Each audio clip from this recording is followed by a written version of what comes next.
Tour Stories is supported by the great Distrokid. As you know, Distrokid connects direct to TikTok with exclusive access to your TikTok artist account.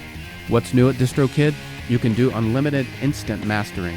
You can distribute your music videos. And the newest, greatest thing, Bandzoogle, where you can build a website and a store in minutes. And of course, they have an app, which is a delight to post new songs and get paid. Tour Story listeners get 30% off at distrokid.com/VIP/tour stories. Distrokid. Get your music out there.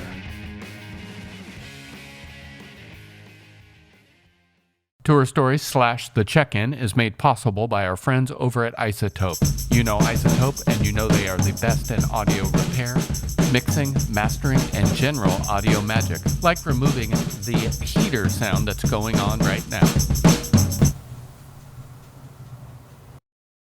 Thank you, Spectral Denoise. Head over to izotope.com for frequent deals on plugins for audio restoration, mixing, mastering, and more. That's izotope.com. I'd like to welcome our newest sponsor, Schecter Guitars. Yes, I play drums, but in my band, I am the lead guitarist and I play Schecter.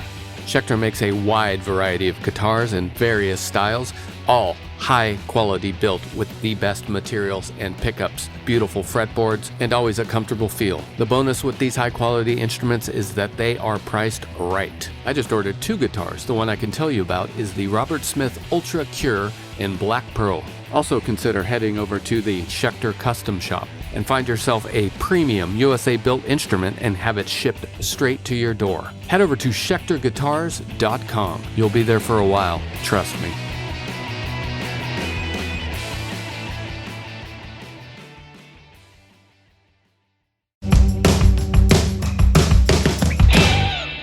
Hi, Carla. Hi, Joe. How you doing? I'm doing very well, thank you. How are you? I'm pretty good. I'm in Seattle. It was like summer yesterday, and it's winter again today.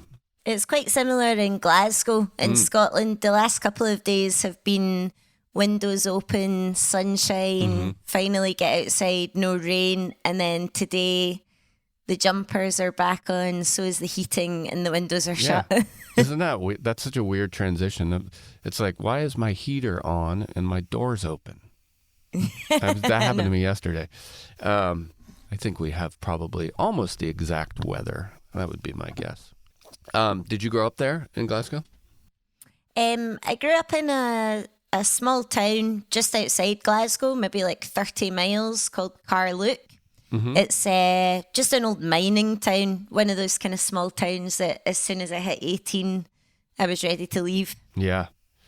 Was Glasgow your city for shows, culture? Yeah, I mean, as soon as I was like 13 or 14, me and my friend Debbie used to try and spend every weekend through in Glasgow. It was just kind of a mecca if you were a music fan, with just record shops and shows on all the time. And so it was always the kind of place you wanted to gravitate to. I moved to Edinburgh first to go to art school, but have ended up back west over the years. Okay. And you went to art school. I'm interested in sort of your experience when you were younger and I guess at art school, because you have such a robust and rich artistic output, both film and music, and it's so broad, and you touch on a lot of things, and it's really robust, to say the least. How did you grow up with art? I guess I was just one of these kids that didn't really do well academically, and for as long as I can remember, music has just been in my life. Not so much from my parents. I know that's like a more common way to get into music, but my eldest brother's 10 years older than me. So like just growing up, there was always music magazines around the house, like Melody Maker or NME. And so I would just pick them up at the time, even though I was 6 or 7, and just read them. That was like my literature at that age. And and similarly, like his bedroom, you went in and every single inch of the wall was covered in posters or ticket stubs or But he was a huge Stone Roses fan, so he had this huge print of a Jackson Pollock in the centre, and it was almost like a collage. So I think from a young age, I couldn't really work out where like art ended and music began. It was just always presented to me as this big blur of visual stuff. And then he had the most amazing CD collection, like hundreds and hundreds. So I just used to raid it. I'd get in from high school and immediately go and, have to be really careful putting them back. So he didn't know I'd taken them. And so, yeah, he just really encouraged me. And through that, just sort of started getting lessons with keyboards and pianos and saxophone and stuff. And but yeah, I think it was always that way of, I knew music was an outlet. It was my way out of like a small town, and it was a way to express myself. And when it comes to the that age where you're deciding what universities to go to, I always thought I wasn't good enough to go to like music school, like a conservatoire, just because of sight reading music. And it was my brother that said, well, if you go to art school, you can form a band, but if you go to music school, you might not make art. And so that was really, probably the best bit of advice. Well, the first real bit of advice that stuck with me. And it's interesting other people's sort of viewing all my work as one, because I think it's taken me quite a few years to understand that music is my artistic practice. So I maybe approach it in a way that's different from like some of my peers, for example. Yeah, it's very unique. And again, I hate to be repetitive, but it's all of your bands and your solo records. You can't put your finger on one thing. You have a robust understanding of music and your output. And I want to vote your brother in for president. I like his philosophy. He doesn't need his ego inflated any further, but I'll pass that on. All right, my president only. I had a similar experience with an older brother as well, but I was not careful putting his records back. He always got mad at me. Your newest record, which I love, the committal title, I Think That I Might Love You, and that's At first, I glanced the title and I was like, oh, I Think That I Love You, or so, like I kind of passed it off. I was like, that's not the title, but I really love it. It's a great play on words. And I've been listening to the record all week. It's been a fun week listening to it.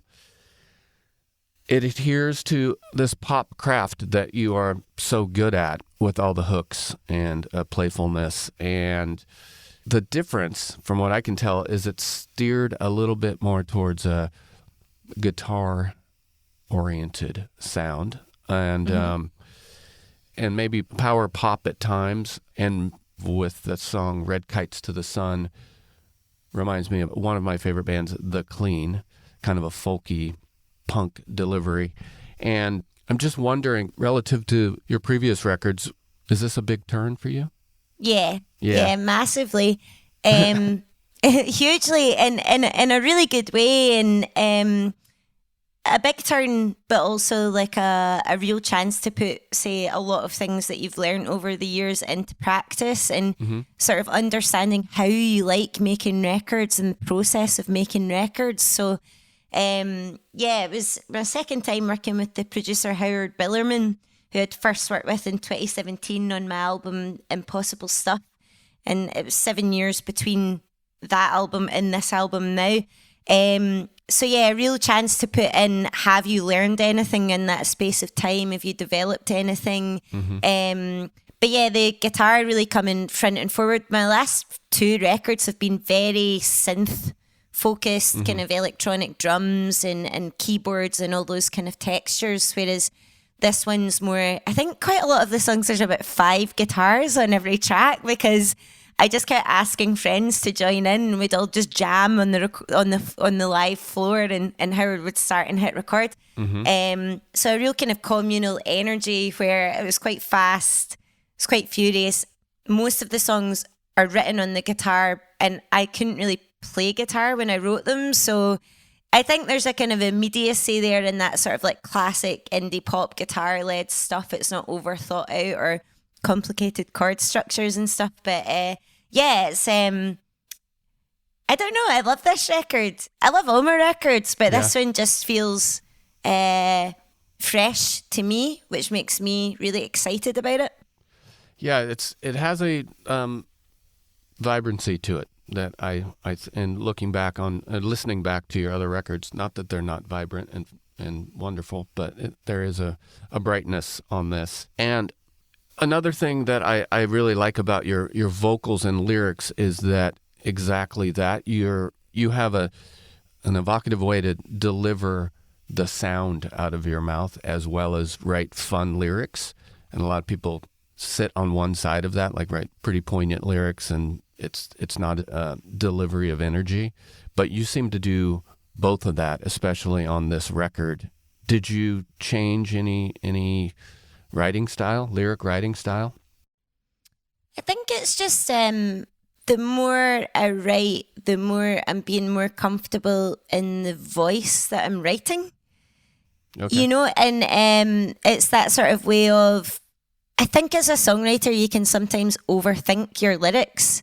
You know, are they clever enough? Are they intelligent? Are people going to understand what I'm saying? And to just kind of like, I would try and write the lyrics really quickly. Or when I was doing co-writes with people, it would just be like, let's make it really quick and we'll respond off each other. And then it became more about, okay, so this is the structure and stuff like that. But I think as well, like over the years, I've started to understand that my voice is also an instrument in the overall sound of a record. And particularly with this record, we actually made the decision to like allow for a bit more time on the vocals than I normally would, to just make sure it was right, and really got into like triple tracking my vocals as well, which is quite a pop thing to do.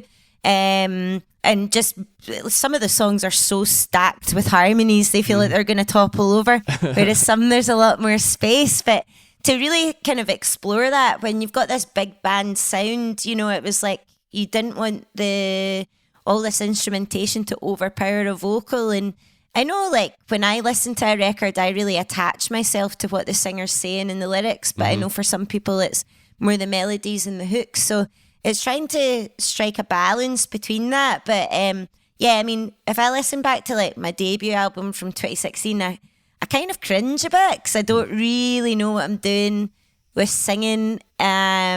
You know, but then I can also look back and go, well, that's okay. That's showing a growth and an understanding, much in the way that if you've got an instrument, you would grow and develop and learn that as well.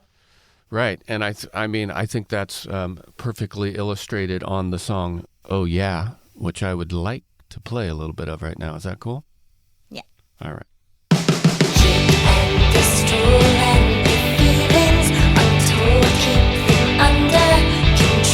It's my truth and disclose that I miss you. So you're the kiss when I told you you're rusting. My good God, I need you. Take what you want from me. Oh yeah, but baby, come on.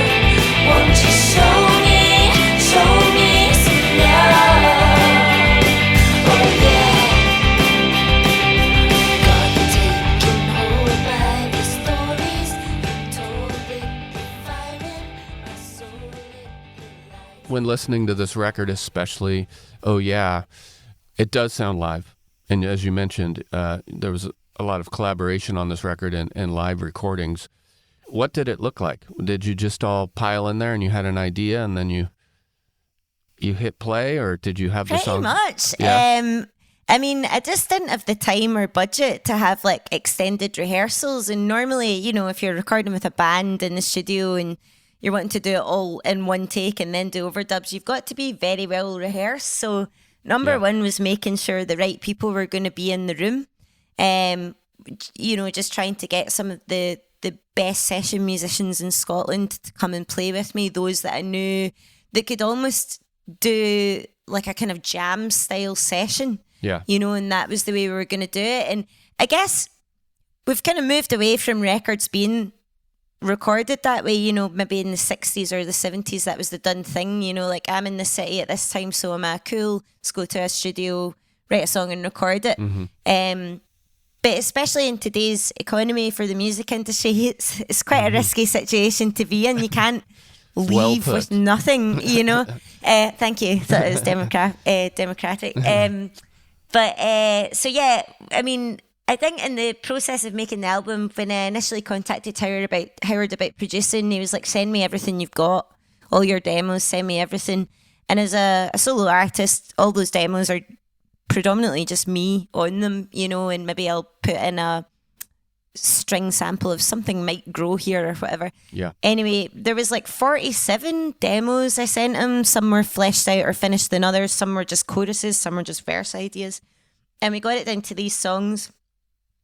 And then I was able to get, because there was 10, I think there's 10 people in the record, mostly, get everyone together for one day only before we went into the recording studio. So booked it out. We had 6 hours to bang through 14 songs just to get a feel of them. And like, you know, we'd maybe play each song twice, and Howard was in the room and he'd be like, "Stop, next song," because he didn't want us to get too attached to anything. So in practice, when you go into the recording studio, Chem 19 was brilliant. We had everyone set up and everyone could see each other and bounce off each other. It was like being in a rehearsal room, and a rehearsal room's great because there's no pressure. You're there to just make a noise together and have fun, and no one's watching the clock.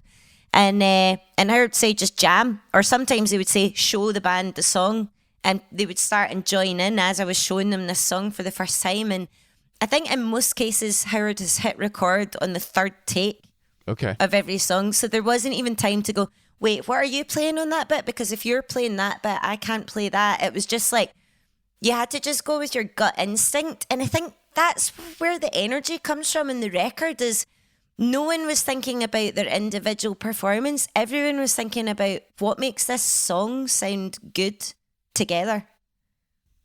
Yeah. I feel that, and it sounds like you were able to make, like, again, if you were ripping through the songs and like you were making quick decisions, like the second time around, it's like, don't play on that, or, you know, you've played on that, I'm not going to play that, and then you just these impulsive, quick decisions, I think, gives the energy of a lot of these songs. And it's that thing as well, like, you know, because we had 4 days tracking as a full band before moving into overdubs where you could punch in and fix a take, or, you know, but it was about capturing everyone playing together and that energy.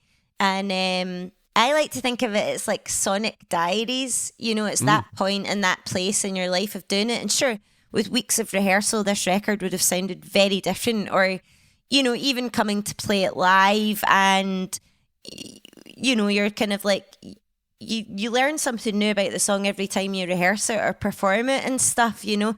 But I think that's what I've always loved about records, is like, one of my favourite examples is always the debut album by the Polyphonic Spree. I'm obsessed with that. It came out when I was 15. And it's predominantly just Tim DeLaughter, but then when you see it live, it's this like mammoth cult choir, and I'm like, sign me up, I want to be in. And the songs change and they sound bigger, and so I love that. Here's a record where we just captured people just getting to that point of going, fuck, this is coming together. We're not second guessing ourselves. I love it. And that's exciting, because the moment something starts to click when you're in a room with the band is when everyone is like, oh, this is sounding really good, you know? Yeah, and I think just the impromptu marriage of your songs that were great to begin with, and then you just had to just quickly, or, you know, not worry too much about it, not be too precious about it, and it's a perfectly captured scenario. It's killer. How are you feeling about playing your guitar now? I really love it. Yeah. I do really love it. I think because I've written and played keyboards and synths for so long, for most of my career, that it's nice to do something new, and also it's nice to remind yourself you can pick up and learn something new. And, you know, what I really loved about writing on the guitar was the fact that I didn't know the rules, so I didn't know I was like breaking any rules. For example, the song on my album Moth to a Flame, writing that, you know, and then you're in the studio showing the band, and my friend Thomas, who's playing on the record, was like, you can't put a capo on fret 8. And I'm like, why not? Good You know, question. Yeah. says who. I like the sound of it. You know, and just that idea of you're not locked in. You're not thinking about, well, if I'm playing this chord, it's got to go to this chord. It was literally like, but I've always been interested in the limitations that, or the creativity that can arise from limitations. You know, like I've got great synths, but I've also got really shit Casio MT46 keyboard and. You know, a Casio organ sound from the 80s is not an organ sound, Yeah. but what happens when you stick that through a delay pedal and then a tape loop and stuff, and then all of a sudden it's a different thing, you know? So I'm interested in things like that. And so, yeah, it was kind of like, I'm glad I only knew about 5 chords on the guitar when I wrote it, because it might be quite different now. As I said at the top, you are a filmmaker and you put out a lot of music. How do you split your brain or your time in doing those two endeavors? Do they feed each other, or do they are they compartmentalized where you only work on visual and then audio? I think I've just always been, and it probably comes back to art school days where you're taught in your studio time, it's your studio time, and it's okay to jump between projects because there's no point forcing something to happen with a project. If it's not, if you're more inspired by something else, then jump onto that something else. And I remember it was specifically when I was at Glasgow School of Art doing my Masters of Fine Art. One of my visiting lecturers for a tutorial was Ross Sinclair, who's the drummer from the Glasgow band The Soup Dragons, who's also a visual artist. And I remember saying to him, like, music's doing really well at the moment. Like, I don't know what to do. I feel guilty. All my research is more into like music and stuff like that. And he said, you can do both. And, you know, there'll just be points in your life where you feel like you want to do more of the kind of visual stuff, or you'll want to do more of the band stuff, but they can't exist together. And again, it's the idea of someone just giving you permission. Like, that's okay to work that way. Especially, like, I do a lot of mentoring now with sort of younger emerging artists, and being able to pass that on, because I think just with the way the music industry is today, it's maybe you're more forced to fit into a box, but actually it's okay if you don't fit into a box because it's your practice and your process. But yeah, making the film was challenging. I went into it somewhat naively thinking it would maybe be like 2 years of my life. Right. And maybe it would cost 20 grand to make, but it ended up being 8.5 years of my life. Oh my goodness. And cost 260 grand to make. And this film we're talking about is since yesterday. Yes. Which I finally finished yesterday. I started it a while ago, and then I finished it yesterday. Yeah. Fantastic film. And important. It's called Since Yesterday, The Untold Story of Scotland's Girl Bands, and charts through from 1960 to 2010 some of Scotland's girl bands that have emerged. But it's not sort of so linked to Scottish music. I would hope it's kind of like you're looking at a global issue through a local lens. I think that film could be made in any country, in any city in the world. That would be interesting to make do as many of those as you could. That would be fantastic. I think I would have absolutely no life if I committed to that. Any plans to tour the new record? Yeah, so at the end of May, I'm doing a short UK tour with my band, which I'm really excited about, and then starting to get some little festivals and things coming in for later in the year. But yeah, no, I'm really excited about touring the record. Obviously, I've said there's like 10 musicians on the actual album, and you know, we've got Stevie Jackson from Bell and Sebastian dropping in to play a harmonica and strings and stuff. So it's working out how do you translate that live, and it's really exciting. The drummer that I've got for the live show is Leslie McLaren. So she's actually the drummer in the girl band The Hedrons from my film, which is a nice connection. Just shit hot player, and Thomas and Paul from the record, and then I've got this singer-songwriter Katie, brilliant keys and synth player.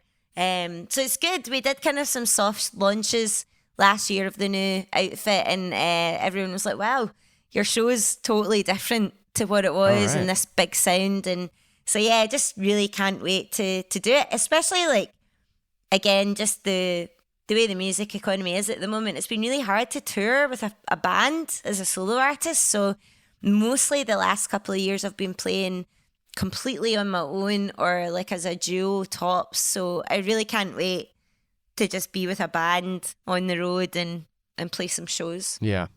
And the band is feeling good? Yeah. And do you know, it's already like that way. I'm like, right, okay, so with the next record, it should be this band on the record. All right. Well, I look forward to the next record, but let's celebrate this one. I hope I could see it someday, but I don't know if you'll make it over the States or if I'll make it over there.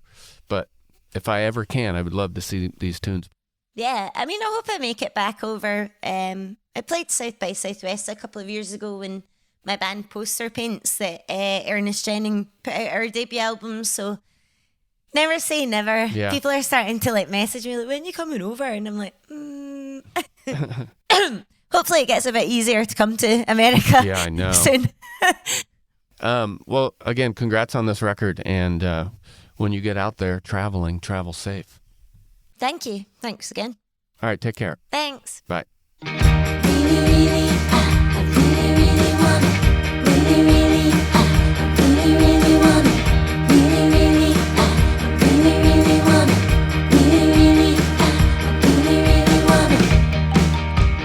Traffic keeps rolling by, and parakeets are flying high. Lights fading quickly, and foxes love secretly. It's not worth talking through. It's not the end of something true. It's just really, really, really, really sad. Really, really, really, really sad. The coffee's getting colder. The weight is heavy on my shoulders.